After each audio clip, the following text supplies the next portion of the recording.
um prazer, uma honra estar aqui pelo segundo ano consecutivo. No ano passado eu tive a honra e a distinção de conversar, debater com o ministro Barroso, que hoje nos assiste nesta tarde.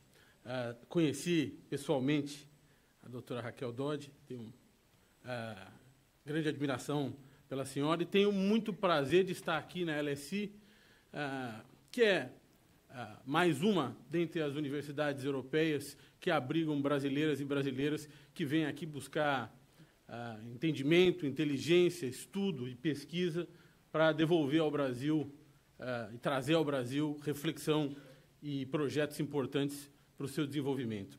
Acho que, antes da gente dizer o que é necessário fazer para melhorar as relações público-privadas entre Estado e sociedade civil no Brasil, é importante que a gente veja como elas se encontram no momento.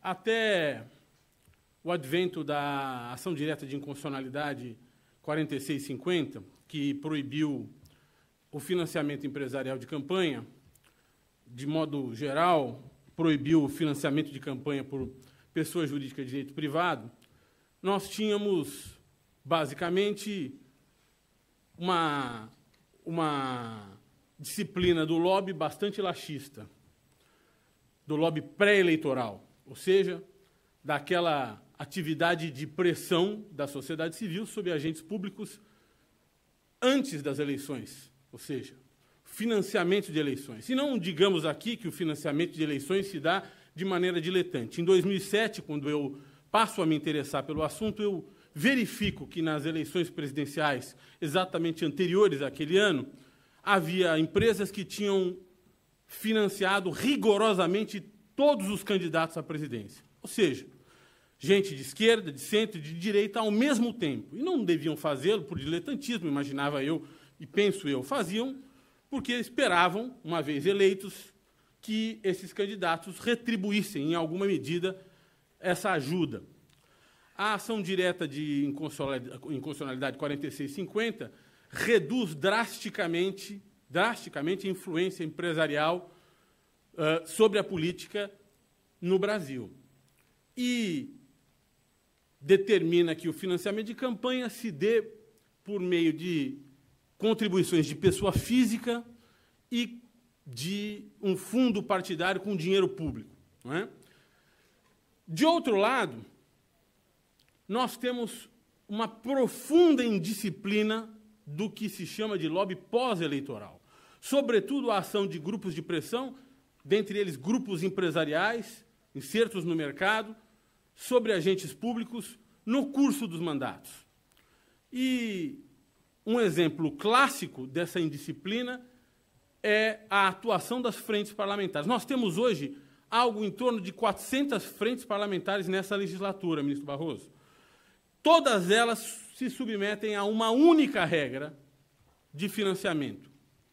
Não se submetem a regras de funcionamento e de extinção em caso de delinquência, mas apenas a uma regra de funcionamento que diz que elas não podem usar dinheiro público, elas devem funcionar com dinheiro privado. O que significa que elas são uma porta aberta, talvez um portão escancarado, para uma relação, ou para relações promíscuas entre empresas e setores empresariais e o Estado. Há mesmo decisões da Justiça Eleitoral, lá dos anos 2008 e 2009, que autorizam o fluxo de recursos entre associações setoriais e essas frentes parlamentares. Portanto, o cenário de relações público-privadas no Brasil é o afastamento das empresas do lobby pré-eleitoral, do financiamento de campanha, e uma profunda inserção das empresas no lobby pós-eleitoral. E uma inserção pouco observada e debatida ainda no contexto da Operação Lava Jato. Nós pouco ou nada falamos sobre os problemas inerentes às frentes parlamentares. Por outro lado, nós vimos nas últimas eleições uma diminuição do custo das eleições, ou uma aparente diminuição do custo das eleições. Mas nós não vimos que fosse definitivamente afastado o problema que queria curar o Supremo Tribunal Federal, ao impedir que as empresas tivessem uma espécie de voto múltiplo, que com o seu dinheiro e poder econômico pudessem ter para si, como algumas empresas tiveram antes da DIN 4650, bancadas inteiras. Mas o fato é que as pessoas físicas que contribuíram, e nós sabemos que no Brasil há uma profunda distinção de capacidade econômica entre as pessoas físicas que mais contribuíram eram aquelas ligadas a grupos empresariais pujantes. E elas foram importantes, mas talvez tenha sido mais importante para o financiamento das campanhas e da campanha presidencial, da última campanha presidencial, algum tipo de financiamento subreptício, algum tipo de financiamento empresarial subreptício. Corre, neste momento, uma investigação sobre o financiamento, quem custeou efetivamente os disparos de WhatsApp dos dois candidatos que, no segundo turno das eleições presidenciais, se degladiaram. Nós precisamos entender, penso eu, para falar de transparência, para falar de regulação efetiva do lobby, e daqui a pouco, no momento do debate, eu gostaria de fazer minhas críticas a essa lei que se pretende passar no Congresso, essa lei de lobby que se pretende passar no Congresso, mas nós temos que observar, em primeiro lugar, o que é que nós queremos, que tipo de democracia nós queremos. E mais, nós temos de observar e ter certeza que há determinados fenômenos que não podem ser impedidos. O capitalismo não prescinde de suas relações com o Estado. A empresa não prescinde do Estado. Precisa do Estado para obter autorizações, precisa do Estado para que se pavimentem caminhos para o seu desenvolvimento e funcionamento, e vai procurar agentes de Estado. Como é que nós vamos controlar isso? Porque impedir nós não vamos. Então, nós precisamos de um debate de verdade no seio da sociedade civil, que nos capacite a diferenciar uma influência política legítima de corrupção. E nós vimos, no seio da Operação Lava Jato, alguma dificuldade de fazer distinção entre essas duas coisas. Um dos principais pilares do combate à corrupção, que é efetivamente a determinação do conceito do ilícito, se põe de maneira obscura, não transparente, justamente nessa distinção. E dou um exemplo.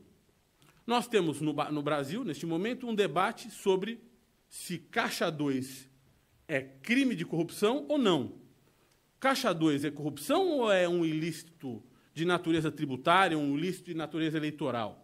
Usar recursos não declarados, portanto, não contabilizados e sobre os quais não se pagou imposto, para financiar a campanha antes da DIN 4650 e depois dela, no caso da pessoa física, é um ato de corrupção ou é um ilícito eleitoral e ilícito de natureza fiscal? Esse é precisamente um exemplo da indistinção, da opacidade daquilo que nós, como sociedade, como comunidade, devemos entender que seja legítimo na atividade de pressão dos grupos da sociedade civil sobre os agentes públicos e aquilo que é ilegítimo.